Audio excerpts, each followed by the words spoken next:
આ ગાડી બહુ ફેમસ થઈ રહી છે ઇન્સ્ટાગ્રામ પર. આમની ગાડી બહુ ફેમસ થઈ રહી છે ગાઈસ. તો આપણે તો બીજું તો કશું કહેતા નહીં, મને બધી જ મજા આવી તો ફરવાની. બધા ગમી નહીં, ખાલી પાર્કિંગ વિચાર કરો તો પેલા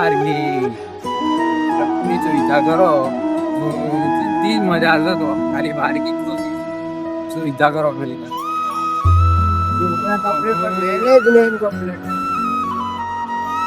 જુઓ કઈ શાંત મેં બની રહ્યો બ્લોગમાં. અમે જઈએ ઘેર, હું કંટાળ્યો. હું લંચ બ્રેક પડે કઈ પડે હા પછી ને લંચ બ્રેક કરી લીધું.